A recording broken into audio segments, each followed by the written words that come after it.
बरौनी थाना के हतौना गांव में खेत पर गए किसान की संदिग्ध परिस्थिति में मौत हो गई, जिसके बाद परिजनों ने हत्या का अंदेशा जताते हुए शव को उठाने से इनकार कर दिया।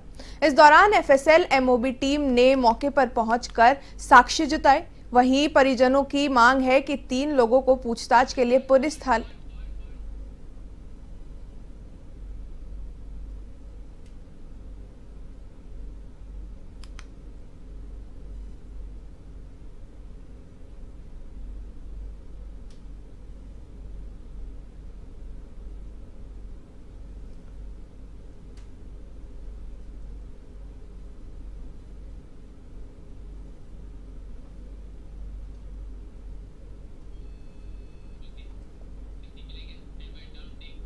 बरौनी थाना के हतौना गांव में खेत पर गए किसान की संदिग्ध परिस्थिति में मौत हो गई, जिसके बाद परिजनों ने हत्या का अंदेशा जताते हुए शव को उठाने से मना कर दिया।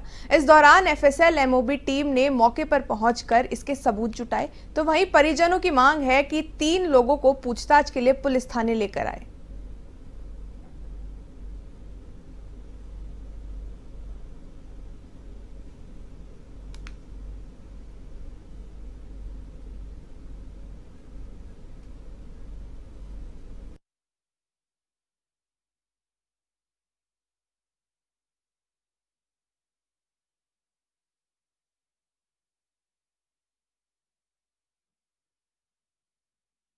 ये तस्वीरें आपकी टीवी स्क्रीन पे, जहां पर एक किसान खेत में गया था, जिस दौरान संदिग्ध परिस्थिति में उसकी मौत हो गई।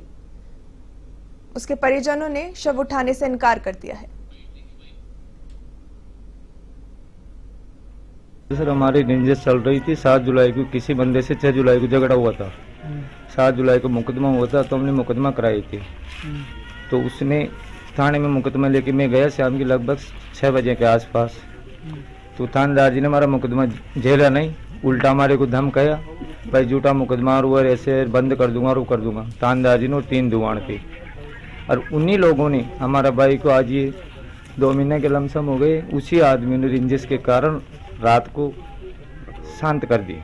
रात को मुकेश नामक गुजर था, ये खेत में रुपवाली कर रहा था और खेत में बड़ी कोटड़ी कुकरे सो रहा था। और रात को 1-2 बजे के आसपास उसकी डेथ हो गई थी। हमें सूचना मिली और अब हम पोस्टमार्टम के लिए ले जा रहे हैं। हत्या का संदेह जता रहे हैं। हत्या का संदेह घर वालों ने रिपोर्ट दी, तो 302 में मुकदमा दर्ज कर लिया है और आगे जो भी निष्पक्ष जांच की जाएगी। पहले भी कोई मामला था, पुलिस में दर्ज था उसको लेकर? पहले उनके आपस में कोई प्रकरण था, थाने पे रिपोर्ट दी। तो हत्या हो सकती है, हत्या का संदेह नहीं, अभी जांच जारी है, पोस्टमार्टम करवाएंगे। जो भी पोस्टमार्टम रिपोर्ट में आएगा। जो सामाजिक एवं सांस्कृतिक संस्था कला संगम की ओर से आयोजित होने वाली रामलीला को लेकर विधिवत पूजा अर्चना कर बल्ली पूजन किया गया। कला संग्राम के अध्यक्ष ब्रिजेंद्र अवस्थी ने बताया कि रामलीला मंचन को लेकर पूर्व अभ्यास और मंचन से संबंधित सभी तैयारियां पूरी कर ली गई है।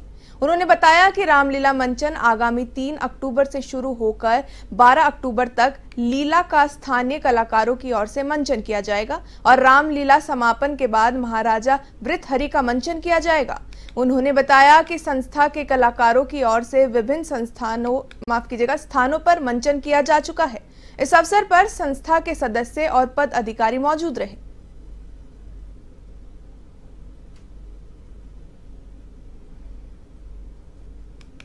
आज कला संगम राजगढ़ द्वारा विधि विधान से श्री रामलीला मंचन के लिए बल्ली पूजन का यहाँ आयोजन किया गया है, जिसके अंदर हमारी कार्यकारिणी के समस्त सदस्य और हमारे वरिष्ठ सदस्य एवं समस्त सदस्य यहाँ उपस्थित हुए हैं और मंत्रोच्चार के साथ बल्ली पूजन का यहाँ आयोजन किया गया। कला संगम द्वारा 3 तारीख से यहाँ रामलीला का मंचन होगा, जो 12 तारीख तक चलेगा।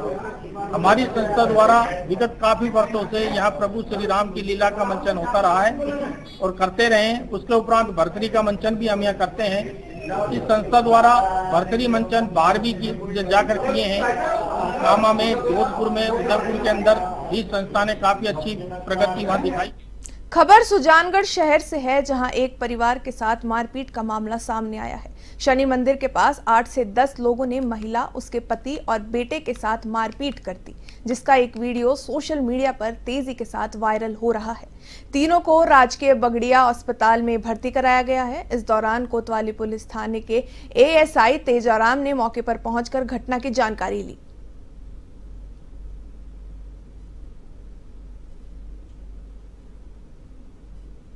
बाटा बगा रहे रात में 11 बजे बाद में मेरे घर में रोज बाटा बगा रहे, तो मैंने कल देख लिया और मैंने किया कि बाटा क्यों बगा रहे।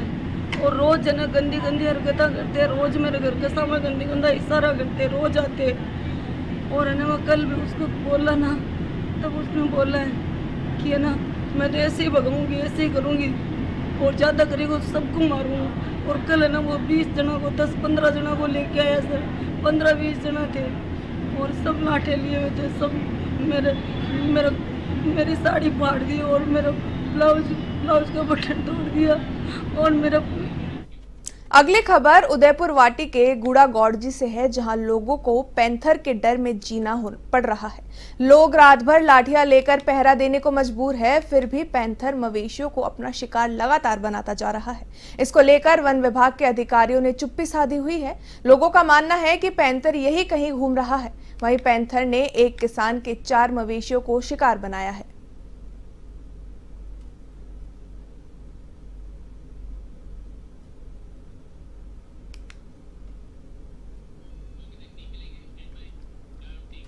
सांभर के अंबेडकर भवन में रक्तदान शिविर का आयोजन हुआ। फुलेरा ब्लड बैंक ने सेवा दिए जाने में इसमें डॉक्टर रंजीत मेहरिया अपनी टीम के साथ रक्तदान शिविर में मौजूद रहे।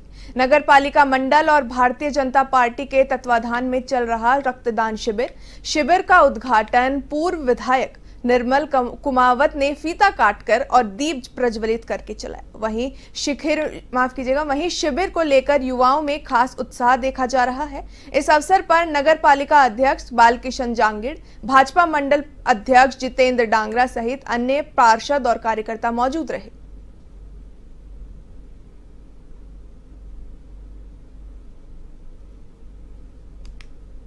देखिए, पूरे देश में प्रधानमंत्री नरेंद्र मोदी जी के जन्म दिवस के उपलक्ष्य में 15 दिवसीय अभियान भारतीय जनता पार्टी और हमारी एजेंसी द्वारा चलाया जा रहा है। इस संबंध में आज सांभर नगर पालिका को मैं धन्यवाद देना चाहूंगा, चेयरमैन साहब को, भारतीय जनता पार्टी सांभर को। रक्तदान से बड़ा कोई दान नहीं है। मोदी जी के जन्म दिवस के उपलक्ष्य में जो पखवाड़ा चल रहा है उसके समापन में आज इन्होंने बहुत ही सुंदर रक्तदान शिविर आयोजित किया और कार्यकर्ताओं को धन्यवाद देता हूँ कि किसी न किसी अमूल्य व्यक्ति के वो काम आएंगे।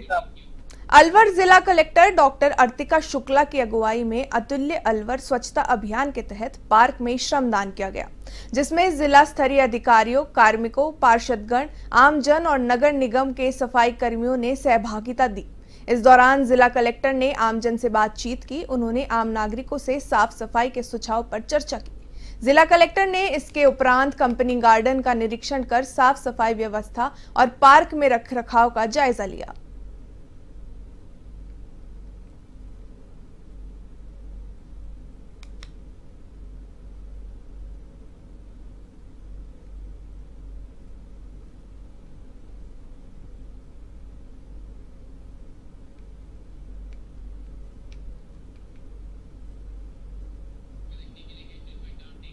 गंगधार उपखंड क्षेत्र में बारिश का दौर जारी है, जिसके चलते किसानों को परेशानियों का सामना करना पड़ रहा है। बारिश के चलते कई गांवों में सोयाबीन सहित अन्य फसल खराब हो गई है। खेतों में पानी भर गया है, जिससे खड़ी और कटी हुई फसलों को नुकसान हो रहा है। किसानों ने कहा कि बुआई से लेकर कटाई तक 10,000 रुपए प्रति बीघा खर्च हो जाता है, लेकिन इस बरसात से फसल प्रभावित होने से किसानों को भारी नुकसान पहुंचा है।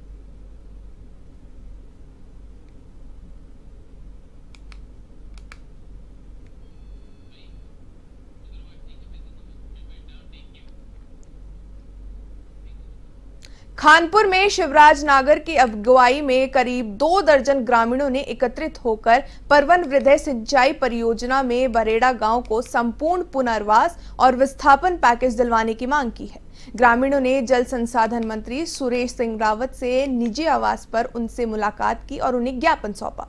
ज्ञापन में बताया गया कि गांव की 70% कृषि भूमि हो चुकी है अपर्याप्त, जिसमें आबादी के केवल 7 घरों के 27 परिवारों को मुआवजा चेक वितरित किया जाता है। इसलिए शेष ग्रामीणों का सर्वे करवाकर गांव के पुनर्वास और विस्थापन कराकर मुआवजा राशि दिलाई जाए। जल संसाधन मंत्री सुरेश सिंह रावत ने ग्रामीणों की समस्या सुनकर शीघ्र ही उचित कार्रवाई करने का आश्वासन दिया है।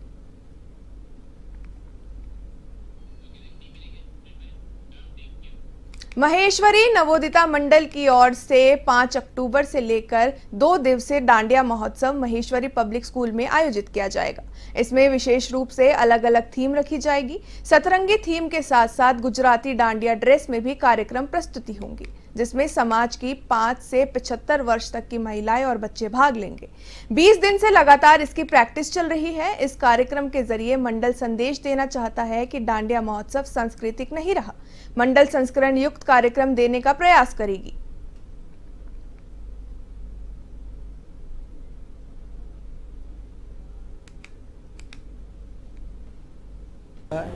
और इसमें विशेष रूप से जिस तरह के अलग अलग थीम होती है, ये इस बार हमने जो रखी है सतरंगी थीम रखी है। सतरंगी थीम के साथ साथ इसमें गुजराती डांडिया ड्रेस में अधिकांश आएंगी और इस कार्यक्रम की प्रस्तुतियाँ जिसमें हमारे महेश्वरी समाज की महिलाएं और बच्चे जो कि 75 वर्ष से लेके और 5 साल 2 साल तक के बच्चे इसमें भाग लेंगे। ये विशेष रूप से आकर्षण रहेगा कि हमारे जो 75 वर्ष से उम्र की भी महिलाएं इसमें पूरा भाग लेंगे और पूरी तैयारी से, और 20 दिन से लगातार इसकी प्रैक्टिस चल रही है। इसमें हम एक संदेश देना चाहते हैं समाज के अलग समाजों को भी कि अनुशासन में रहकर संस्कारित होकर।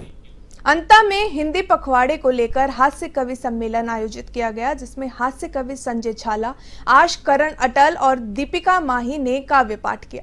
कार्यक्रम में पूर्व एनटीपीसी महाप्रबंधन सचिव सक्सेना, महिला प्रेरणा मंडल अध्यक्ष वंदना सक्सेना ने दीप प्रज्वलित किया। वहीं कवियों को शॉल ओढ़ाकर सम्मानित किया गया। इस दौरान कवियों ने अपनी कविताएं श्रोताओं को सुनाकर वाहवाही बटोरी। वहीं समापन के बाद शगुन में स्नेह भोज का आयोजन कराया गया।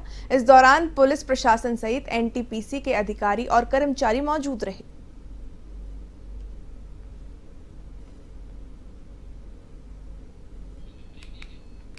बानसूर के राजकीय उप जिला अस्पताल में निशुल्क शिविर का आयोजन किया गया। शिविर के मुख्य अतिथि कोतपुतली बहरोड जिला सीएमएचओ डॉक्टर आशीष शेखावत रहे। इस दौरान सीएमएचओ डॉक्टर आशीष शेखावत ने शिविर का फीता काटकर उद्घाटन किया। उप जिला अस्पताल प्रभारी डॉक्टर राजेश यादव ने बताया कि शिविर में मरीजों के हृदय में संबंधित बीमारियों की जांच कर उन्हें निःशुल्क दवा वितरित की गई। इस अवसर पर धारा सिंह यादव, हेमंत शर्मा सहित स्टाफ मौजूद रहा। बानसूर, जैसा कि हम बानसूर एसडीएच में भी आए, तो मेन तो आज तो यहाँ एनसीडी का हमारा विश्व स्वास्थ्य दिवस था, तो उस पर एनसीडी का हमारा कैंप था। उसके आयोजन के लिए पीएमओ साहब ने मुझे समय तो उनको अकॉर्डिंग हम लाए, तो पीएमओ साहब और मैंने इसका उद्घाटन किया है उस कैंप का। उसमें अभी तक हमने जब रिपोर्ट ली थी 90 पेशेंट के आसपास इन्होंने स्क्रीनिंग कर ली। उस एनसीडी में हमारे जैसे sugar, BP, height. Jhunjhunu police को लूट मामले में बड़ी सफलता हासिल हुई है। शहर में चोरी की वारदातों को अंजाम देने वाले 6 बदमाश एटीएम की लूट प्लानिंग करते वक्त पकड़े गए। पकड़े गए आरोपियों ने शहर में 15 लाख रुपए की लूट भी की थी, जिसके बाद आरोपी फरार चल रहे थे। एसपी शरद चौधरी ने बताया कि पिछले 6 वर्षों में 18 गंभीर मुकदमे दर्ज किए जा चुके हैं। प्रदेश भर में इस गैंग ने कई वारदातों को अंजाम दिया था। वहीं बदमाशों की गाड़ी से एटीएम लूट के काम आने वाले सारे औजार भी बरामद कर लिए गए हैं।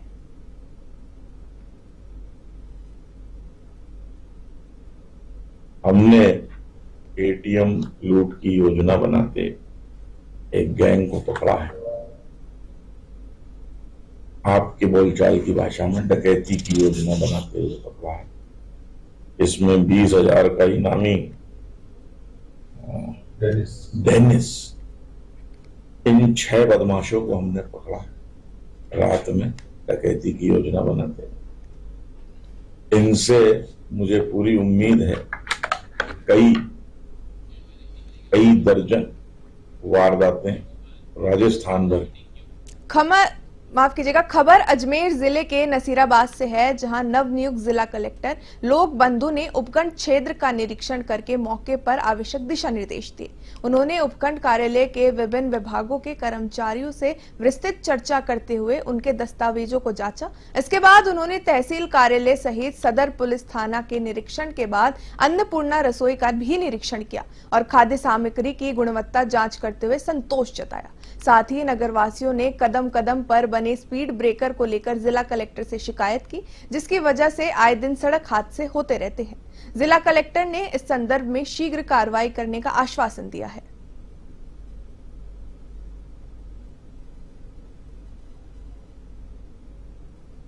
आज नसीराबाद में उपखंड कार्यालय का निरीक्षण मैंने किया है। अभी तहसील और थाने का निरीक्षण भी मेरा प्रस्तावित है और उसके साथ ही रात्रि चौपाल भी ढाल गांव में मैंने रखी है। जैसा सरकार के निर्देश है कि आमजन के काम सुगमता से हो, जन सुनवाई हो, जो भी निश्चित समावधि है किसी कार्य की उसी में हो, उसी के तहत निरीक्षण भी किए जा रहे हैं और यही अधिकारियों को निर्देश भी दिए। जैसा मैंने अभी यहाँ देखा है, ज्यादा पेंडेंसियां नहीं है, फिर भी जो भी पेंडेंसी है उसको नियमानुसार। राजस्थान सरकार के पशुपालन, डेयरी, गोपालन और देवस्थान विभाग मंत्री जोराराम कुमावत बाड़मेर से झुंझुनू यात्रा के दौरान सर्किट हाउस में रुके, जहां पर बीजेपी के पूर्व प्रदेश मंत्री सरोज प्रजापत के नेतृत्व में कार्यकर्ताओं ने उनका भव्य स्वागत किया। इस दौरान कुमावत ने कहा कि गत सरकार की ओर से पशु चिकित्सा, पशुधन सहायक सहित विभिन्न पदों पर नियुक्ति नहीं की गई थी, जिसके कारण प्रशासनिक व्यवस्था संभालने में बहुत परेशानी हो रही है। वहीं पशुपालकों के लिए 536 मोबाइल यूनिट प्रारंभ की गई है, जिसमें सूचना मिलने पर पशुपालक के घर पहुंचकर पशुओं का इलाज किया जाएगा।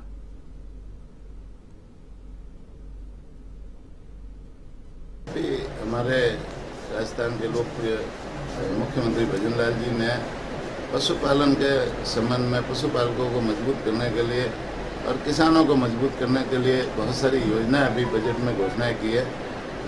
डॉक्टर जो नए लगाने हैं, नए डॉक्टर लगाने के लिए और पशुधन सहायक नए लगाने के लिए, पशु परिसर नए लगाने के लिए भी अभी प्रक्रियाधीन है। और माननीय मुख्यमंत्री जी का मानना है कि सारे पद पिछली गवर्नमेंट के समय भरे नहीं गए, तो बहुत सारे पद खाली होने से प्रशासनिक व्यवस्था संभालने में बहुत तकलीफ आ रही है। तो मुख्यमंत्री जी चाहते हैं कि हम 5 साल में 4 लाख पदों को भरेंगे और 4 लाख पदों को भर करके सभी जो विभाग है, पशुपालन सहित सभी विभागों में व्यवस्था को अच्छी और सुदृढ़। सीकर जिले की प्रसिद्ध धार्मिक नगरी खाटू श्याम जी में शाम दर्शन के लिए श्रद्धालुओं की भीड़ उमड़ पड़ी। श्री श्याम मंदिर कमेटी की ओर से पानी, बिजली, कूलर सहित सभी व्यवस्था की गई। थाना अधिकारी राजाराम लेखा के नेतृत्व में पुलिस थाने का जप्ता, होमगार्ड्स, आरएसी और जवानों ने श्रद्धालुओं के दर्शन व्यवस्था और सुरक्षा व्यवस्था का जिम्मा संभाला। देश के कोने कोने से पहुंचे श्याम भक्तों के जयकारों से बाबा की नगरी का गुंजमान रही। श्रद्धालुओं ने लंबी लंबी कतारों में लगकर बाबा के सतरंगी फूलों से सजे अलौकिक रूप के दर्शन किए।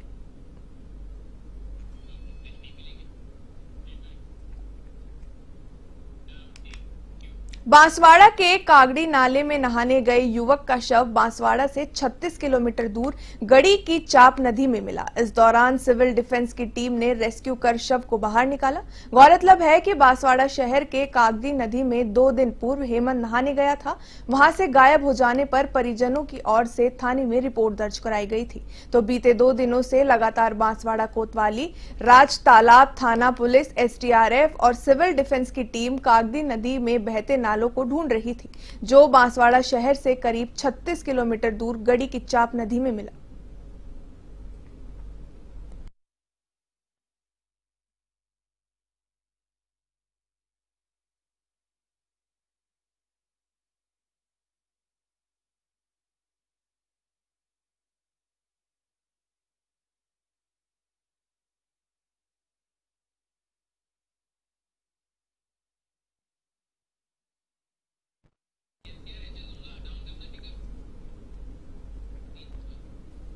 ये तस्वीरें जहां पे शव का रेस्क्यू किया गया। 2 दिन पहले नहाने गए युवक की यहां पे मौत हो गई थी, जिसके बाद तमाम अधिकारियों और एसडीआरएफ की टीम ने मिलकर 2 दिन बाद शव को बाहर निकाला।